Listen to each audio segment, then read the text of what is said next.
Assalamualaikum. Welcome from the team of Strawberry Technology Hub.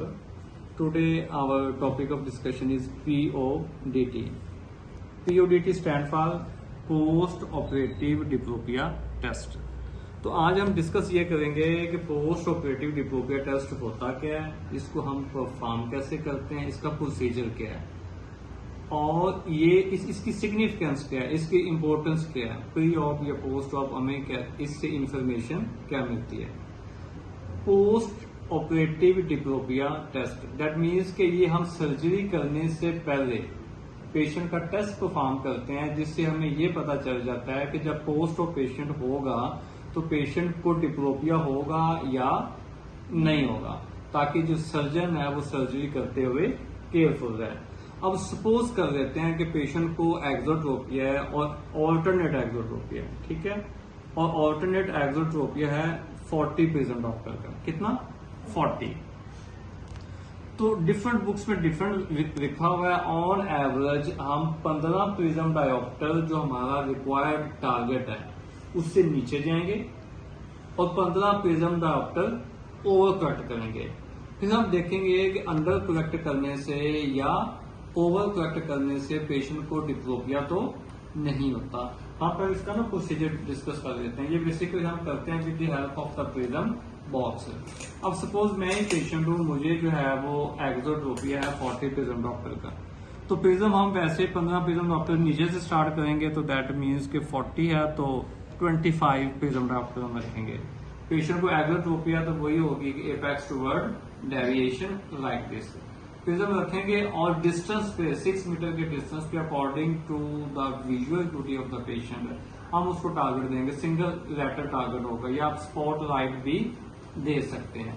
आप patient से पूछोगे कि जो टारगेट है, जो विजुअल एक्यूटी का टारगेट आपने 6 मीटर के डिस्टेंस पे सेट किया हुआ है, वो सिंगल नजर आ रहा है या डबल नजर आ रहा है। सपोज ये प्रिज्म रखा, पेशेंट से पूछेंगे कि सिंगल है या डबल है। अगर वो कहता है सपोज सिंगल है तो आप इसके क्या करेंगे, स्ट्रेंथ बढ़ाते जाएंगे।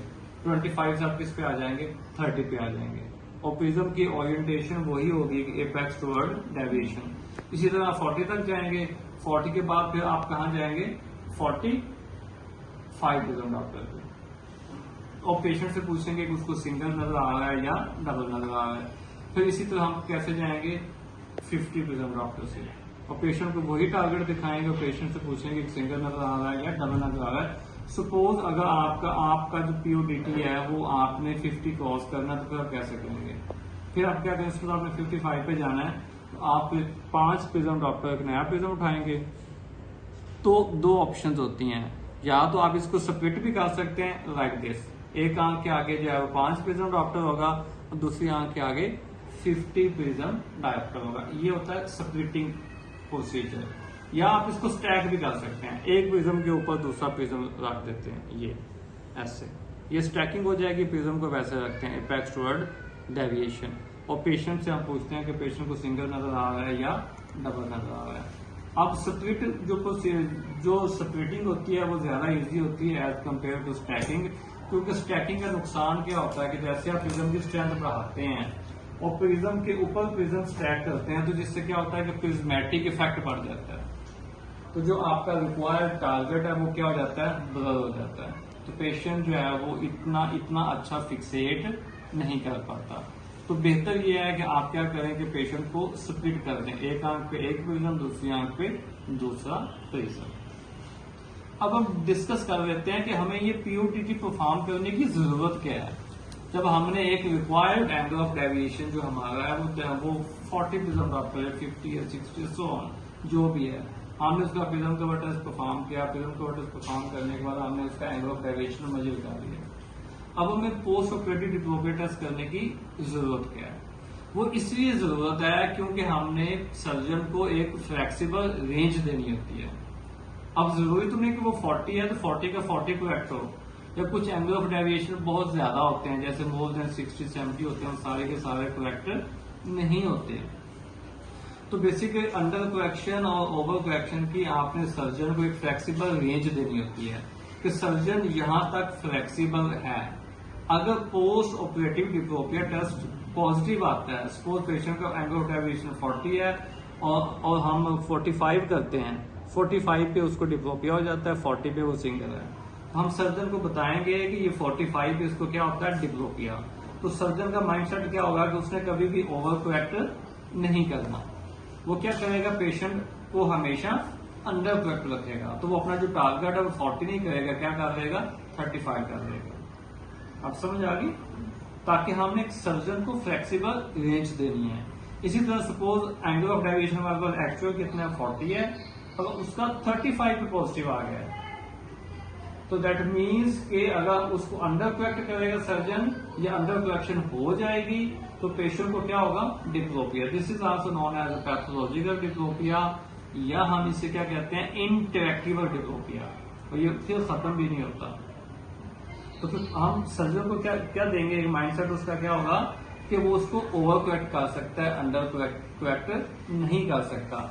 अगर एक सर्जन के पास ये रेंज है कि वो 25 विजन डॉक्टर से लेके 55 विजन डॉक्टर तक पेशेंट को किसी किस्म का कोई डिप्लोपिया पोस्ट ऑपरेटिवली नहीं होगा, तो फिर वो ज्यादा फ्लेक्सिबल होकर अपनी सर्जरी परफॉर्म कर सकता है। अगर पेशेंट थोड़ा सा अंडर करेक्ट होता है या ओवर करेक्ट होता है तो भी उसमें जो है वो पेशेंट सर्जन को किसी किस्म का कोई डाउट नहीं होता, वो पेशेंट के बेनिफिट में ही बात जाती है। कुछ केसेस ऐसे होते हैं जिसमें सर्जन खुद अंडर करेक्ट करता है या ओवर करेक्ट करता है, जैसे एक्सोट्रोपिया है। एक्सोट्रोपिया के पेशेंट्स को यूजुअली थोड़ा सा ओवर करेक्ट किया जाता है, साथ में कंजक्टिवल रिसेक्शन भी की जाती है, और इजोट्रोपिया के पेशेंट्स को यूजुअली थोड़ा सा अंडर करेक्ट रखते हैं।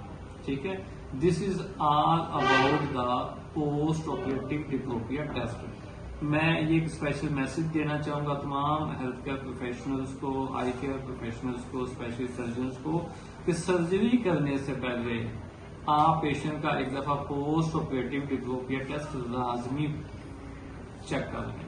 अब ऐसा ना हो कि आप सर्जरी कर रहे हो, पेशेंट को डिप्लोपिया हो जाए और डिप्लोपिया होने से उसकी जो लाइफ है वो मजीद प्रॉब्लमेटिक हो जाएगी। इवन के कुछ हमने अपने क्लिनिकल सिनेरियोज में, प्रैक्टिस में कुछ पेशेंट्स देखे हैं जिनको सिंपल ऑल्टरनेट एग्जोट्रोपिया होता है या इंटरमिटेंट एग्जोट्रोपिया होता है, क्योंकि उनको क्या होता है, पोस्ट ऑफ डिप्लोपिया होता है। जब आप थोड़ा सा उसको अंडर या ओवर करेक्शन की तरफ जाते हैं, पेशेंट को क्या हो जाता है, डिप्लोपिया। दैट मीन्स उसके जो फ्यूजन रिजर्व्स होते हैं वो वर्किंग में हैं। अब ऐसे पेशेंट्स की अगर आपने सर्जरी करनी है तो बड़ी रिस्की सर्जरी होती है। ठीक है, कोई और क्वेश्चन जो आप लोग करना चाहो?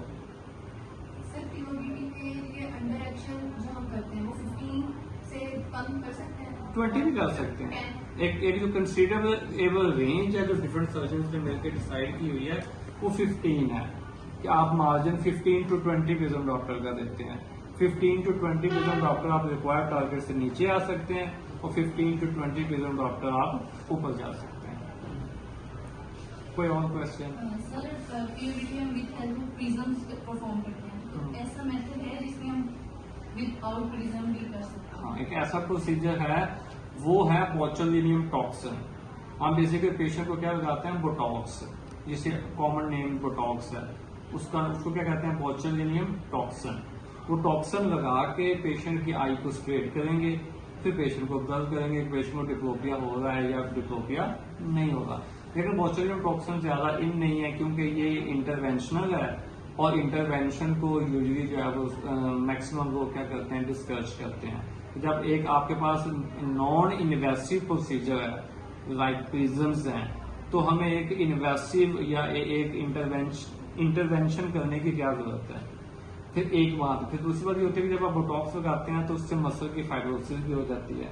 आप मसल की बैली के अंदर जाके इंजेक्शन लगा रहे हैं, इंजेक्ट कर रहे हैं, तो यूजुअली इसको ज्यादा पसंद नहीं किया जाता। जो सबसे इजी, सेफ और नॉन इन्वेसिव मेथड है वो है हमारे पास ये वाला पोस्ट ऑपरेटिव डिप्लोपिया टेस्ट, जो हम with the help of prisms करते हैं टेस्ट। या कोई और क्वेश्चन जो आप लोग करना चाहो? नहीं, this is all about the post operative diplopia test. अगर आप लोग मजीद इसके बारे में कोई क्वेश्चन करना चाहो तो आप कमेंट सेक्शन में बता सकते हैं। ये वीडियो भी हमने एक अपने सब्सक्राइबर की डिमांड पे बनाई है, जो उन्होंने कहा था कि हमने उनसे वादा किया था कि इंशाल्लाह नेक्स्ट वीडियो जो है ना हम पीओडीटी पे ही बनाएंगे।